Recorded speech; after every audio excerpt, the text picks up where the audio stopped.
Namo Buddhaya, halo. Kembali lagi dengan saya Lilis Dwita dari Jambi.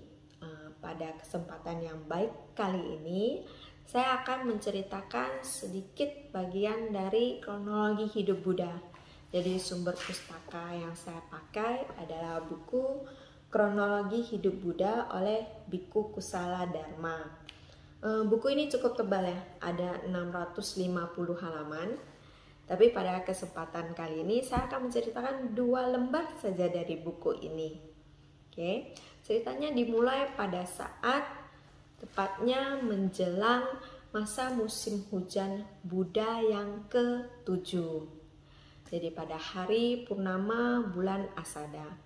Jadi pada saat itu Asada itu berarti nama bulan, sama dengan sekarang itu berarti bulan Juli. Jadi setelah bulan Juli akan sampai pada masa musim penghujan. Masa musim penghujan ini akan berlangsung selama 3 bulan. Kita tahu pada zaman dahulu, pada masa Buddha itu, mereka berpindah tempat, Buddha dan Bhikkhu berpindah tempat dari satu tempat ke tempat lain untuk membabarkan Dharma itu dengan cara berjalan kaki. Beda kalau sekarang ya, kita transportasinya sudah banyak, sudah canggih, banyak mobil, kereta api, sepeda, MRT, bahkan pesawat terbang.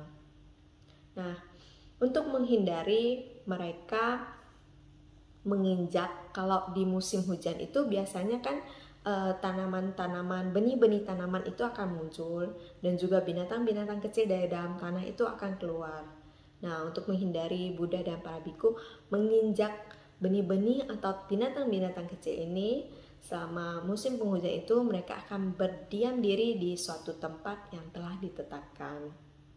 Pada masa musim penghujan kali ini, Buddha akan melewatinya di surga Tawatimsa. Di surga Tawatimsa, Buddha akan membabarkan tentang Abhidhamma. Seperti namanya surga Tawatimsa, berarti yang menempati adalah Dewa dan Brahma. Kenapa Abhidhamma diberikan di surga Tawatimsa? Karena kita tahu itu Abhidhamma adalah bagian dari Tripitaka, kitab suci agama Buddha ya. Abhidhamma itu harus didengarkan dari awal sampai akhir, itu secara terus-menerus, tidak terputus. Nah, kalau kita manusia, kita masih butuh makan, minum, dan istirahat. Sedangkan kalau Dewa dan Brahma, mereka bisa mempertahankan duduk di posisi yang sama untuk jangka waktu 3 bulan. Nah, Abhidhamma itu akan habis, pembabarannya itu juga dalam masa 3 bulan. Itu sebabnya Buddha akan membabarkan Abhidhamma di surga Tawatimsa ini. Nah, di antara Dewa dan Brahma yang nantinya akan mendengarkan Abhidhamma ini, ada satu pendengar utama, yaitu Dewa Santusita. Siapakah Dewa Santusita? Dewa Santusita adalah Dewi Mahamaya. Nah, kita semua tahu ya, Dewi Mahamaya adalah ibu dari Pangeran Siddhartha. Dewi Mahamaya wafat pada hari ke-7 setelah melahirkan Pangeran Siddhartha. Setelah wafat, Dewi Mahamaya terlahir di surga Tusita dan lebih dikenal dengan nama Dewa Santusita.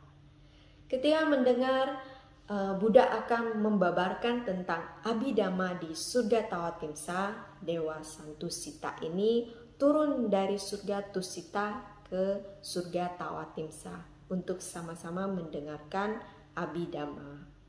Dan mulailah Buddha membabarkan Abhidhamma dengan duduk di kursi Dewa Saka. Dewa Saka adalah rajanya para dewa.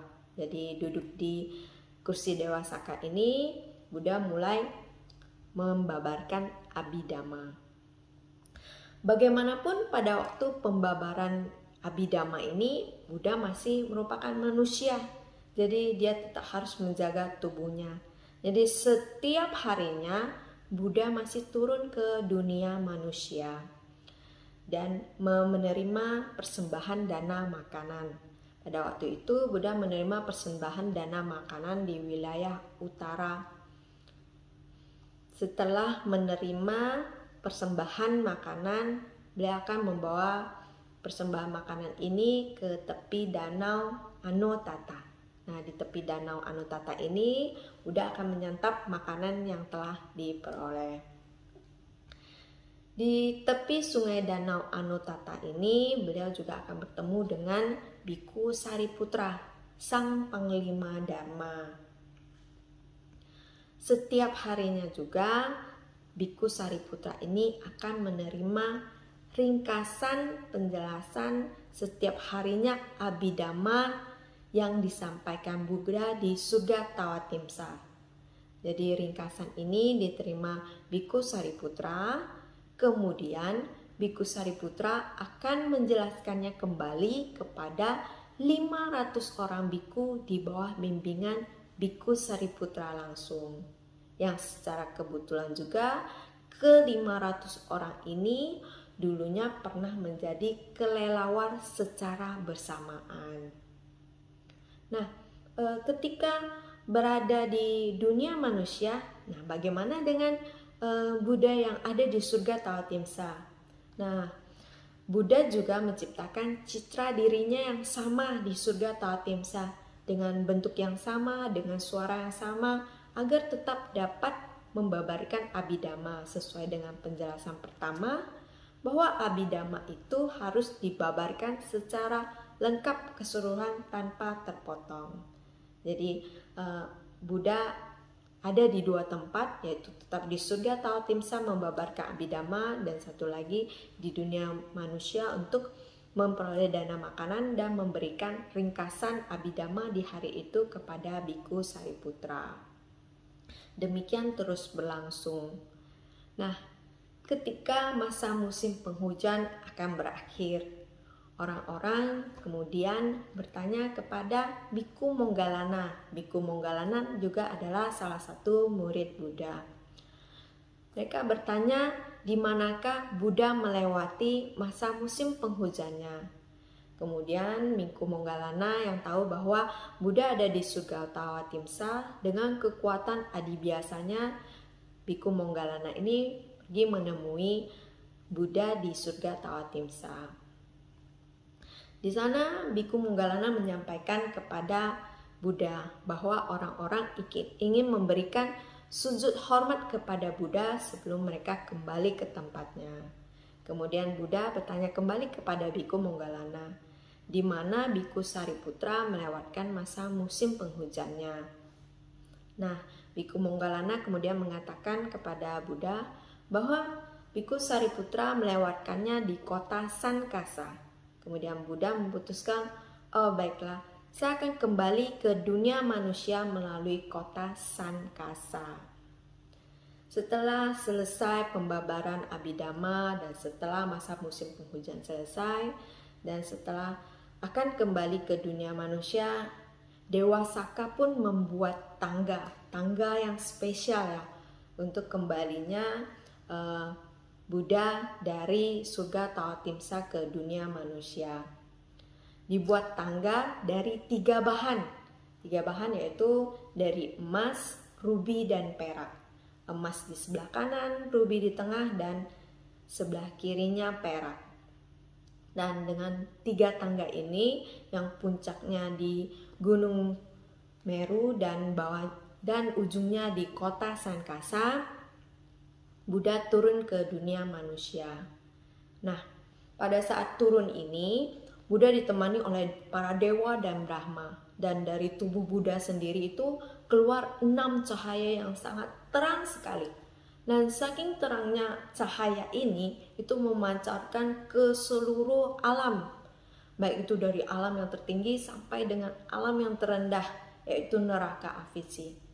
Nah, di kesempatan inilah Buddha yang turun di tangga tengah, yaitu melalui tangga yang berbahan rubi, dan di sebelah emas itu adalah dewa, dan sebelah kiri itu yang berasal dari bahan perak itu dilalui oleh Brahma. Ketika turun disambut oleh kelompok Biku Sariputra dan orang-orang yang menemui Biku Moggallana. Pada saat momen yang gemilang itu dengan cahaya yang banyak sekali dari tubuh Buddha, itu manusia bisa melihat dewa dan Brahma, dan begitu pula dewa dan Brahma bisa melihat manusia. Jadi itu satu momen yang gemilang sekali ya, yang sulit diungkapkan. Begitu bersinarnya, begitu cemerlangnya. Nah, di sana kemudian Buddha menyampaikan satu bait. Satu bait itu yang saat ini tercatat dalam buku Dhammapada 181, yaitu orang bijak yang tekun bersamadi, yang bergembira dalam kedamaian pelepasan, yang memiliki kesadaran sejati dan telah mencapai penerangan sempurna, akan dicintai oleh para dewa.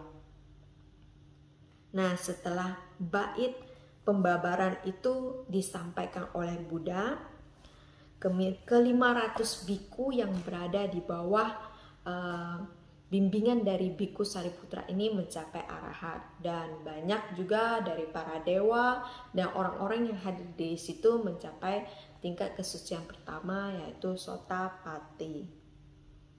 Jadi momen yang begitu cemerlang ketika turunnya Buddha dari surga Tawatimsa ini di negara Myanmar saat ini masih diperingati.